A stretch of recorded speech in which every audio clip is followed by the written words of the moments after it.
Professional golf is back. We're here at the stunning Hollinwell Golf Club near Nottingham for the Clutch Pro Tour's first major of the 2020 season. Assembled here at one of Britain's finest inland venues is an incredible field of over 120 players, featuring ex-Ryder Cup stars, multiple European Tour winners and Britain's #1 ranked female golfer in Charley Hull. It's going to be an unbelievable day's play and I can't wait to go and take in some of the action, so let's get out there.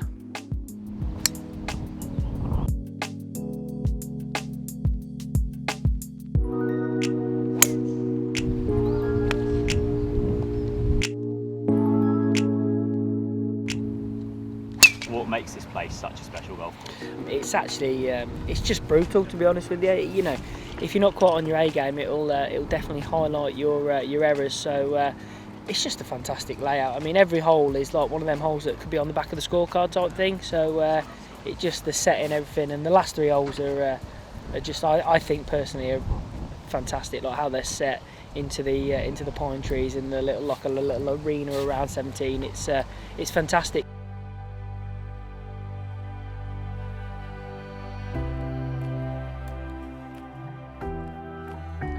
Hollinwell's ranked inside the top 50 course in the British Isles and inside the top 20 in England. And even on the most benign day, it will provide an incredibly stern test for any professional golfer. But as you can see, we're up here on the 13th tee, the highest point of the golf course, and it's pretty gusty. So it's going to be tough going for all the guys out there today, and the girls.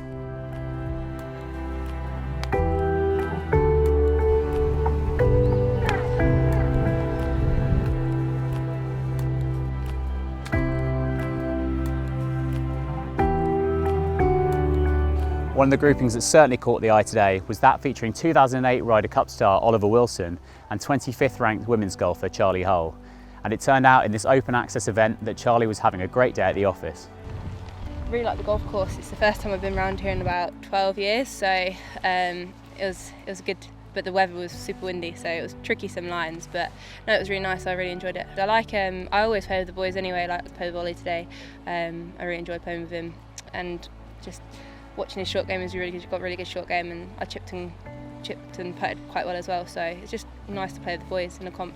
Just a good buzz around the event. It's always good coming to Hollinwell and playing, but quite a few people around, obviously being sensible.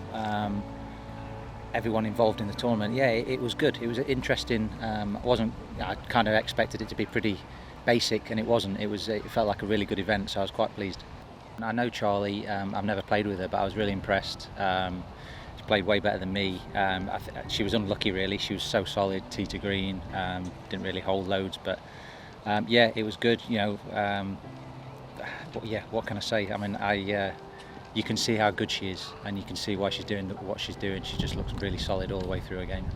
Famed for his textbook swing and staring down the likes of Rory McIlroy and Tiger Woods in Abu Dhabi in 2012, Robert Rock is one of the European Game's most respected figures. He's relished the opportunity to come and experience what the Clutch Pro Tour has to offer the past couple of weeks.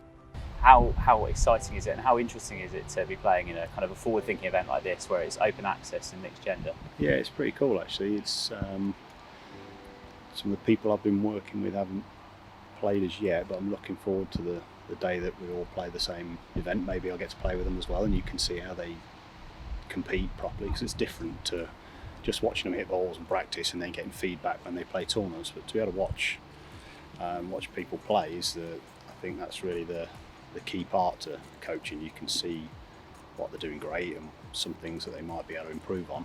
And that's one of the fortunate parts of me coaching some of the players on the tour, that I play with them every week and I know what they're facing. So that's really what mini tours are about. You've got to see whether you've got the stomach for it, and it's not for everyone. It's pretty hard going. What did you learn from playing alongside someone like Rocky today? Just a very good all-round player, isn't he? Wealth of experience, be able to pick his brains a little bit as well. And you know, if you can beat those sort of guys, then you're sort of doing something right, aren't you? So that's what you take from the day, really.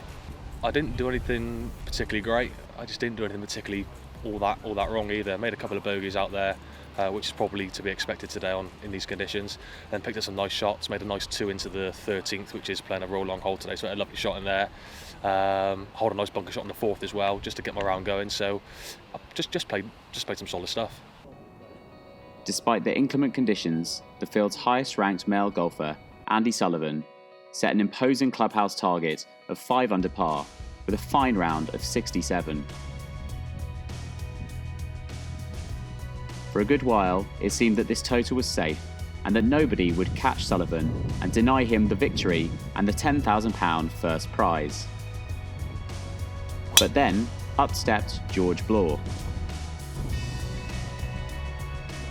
Courtesy of a stunning approach, Bloor found the dance floor in 2 blows at the par 5 17th to set up a birdie that gave him a sniff of victory heading down the last. Sadly though, it was at the 18th where Bloor's challenge faltered. After finding trouble off the tee, he made a bogey, leaving him in the pack tied at 3 under par in a tie for third. The tournament wasn't over just yet though, as Zimbabwean Follett-Smith stepped into the fray. Crucial birdies at both the 16th and 17th holes left Follett-Smith needing just a par at Hollinwell's iconic home hole. After finding a spot of bother with his approach, Follett-Smith then showed admirable composure under pressure to make a clutch up and down and take the title. Yeah, it means obviously a heap. I think £10,000 to anyone is a lot of money, and especially coming out of lockdown, whereas the professional golfers have been struggling, have been paying and not actually making or being able to make anything. So it's a big help, and just would like to keep on playing well.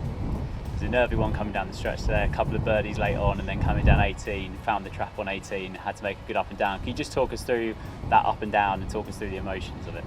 Yeah, well, I kind of just fed off what I've done before previously in my career. Fortunately, have won a couple of times before, and I just knew that you've just got to stay in the present, and actually you can't focus on what could be or what might happen or will I be able to make up and down. It's like I wasn't even worried about making up and down. I was just making sure that I hit a good bunk shot the best I could, and then you've got to worry about making a good putt.